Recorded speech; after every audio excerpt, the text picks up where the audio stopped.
have your final plan ready, and then even if you don't get everything done all at once, you're not taking steps that you have to undo later. So you should have a master plan, so that's kind of what I'm working on. It's day 28, so I'm really not at the house every day working, or any of my houses working every day, because a lot of stuff has to be planning, researching, following rules, submitting for permits, submitting for applications. Most of the time there is a cat who likes to help. What I'm doing right now is I'm in SketchUp and I'm sketching out. Remember, we did our meets and bounds for a survey. So I'm inputting that into SketchUp with the dimensions of the building so that I can figure out my fence line, where I want to be. I got setbacks for if I later want to add some sort of carport or garage. I'm about to put in a permit for a fence because got the quote back on that security fence. Yeah, $6,000 ain't gonna happen. So for that price, I can get an actual permanent wood fence. So I'm just looking up dimensions of garages, so I got setbacks and layouts right if I ever did want to add a garage, where I want to stop and start my lines. It's good planning ahead for the future. Sounds like a lot of fun. Well, honestly, I think it's fun. Like research, I'm like, oh my gosh, I can do this all day. Blah, blah, blah. But this is part of it. Well, this is part of it. And then, you know, and every little thing you learn and look up, you've learned, like, now I know you should have 22 feet of a depth inside for a garage that will fit a big old truck like mine. Well, okay, now I know. Because my houses are in local historic districts.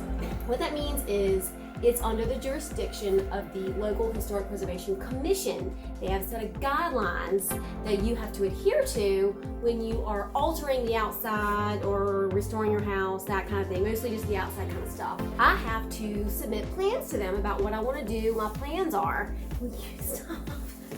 I gotta send them before and after pics. How do you do an after pic? Well, you can do a drawing. I do mine on SketchUp. I just make renderings of what I want to do. I used to do a lot of by hand drafting, and I still do, but for speed and for submitting, it's just a lot easier using the renderings you can get with a program like SketchUp. I'm gonna be altering one whole elevation or facade or side of the house, and I wasn't exactly sure what I wanted to do. So with SketchUp, what I did is I made one model, and you can copy it and paste it right beside it, and then change that one, and then change it again. So they can have them all side by side and decide which one that I like best. I've got a rendering of what the outside looks like now and all its like ugliness, and then I put in what I want it to look like after the fact. And they really want us to see like proportions, scale, materials, that kind of stuff, because that kind of stuff is what matters with historic houses. So I started out with what it looks like right now.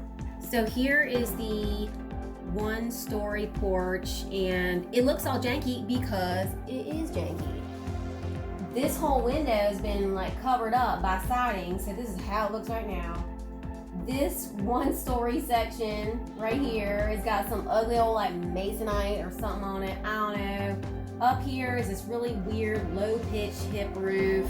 I screwed up the windows, but they get the idea. So it looks like a jumbled mess right now. It's because it is. And what I did is copy and paste it and just change it up a little bit.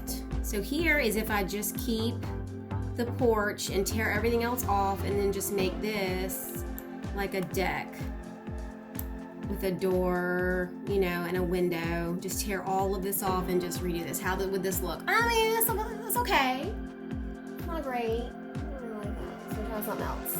I made another one. What if I continue this porch over here and close it in, so I still have got that room downstairs, and added a door and a window and a window, and it would be sided like this, and it's okay.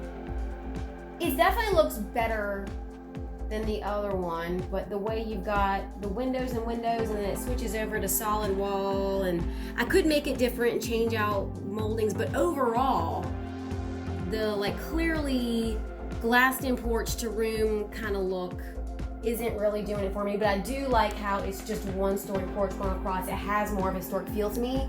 So then, what if I just had it open but covered porch? So extend the roof across, rebuild this, and then have the porch, the rails exactly how they were, originally, and on the other side, the other porch, you can't really tell. So I'm like, I'm kind of digging this. It's cute.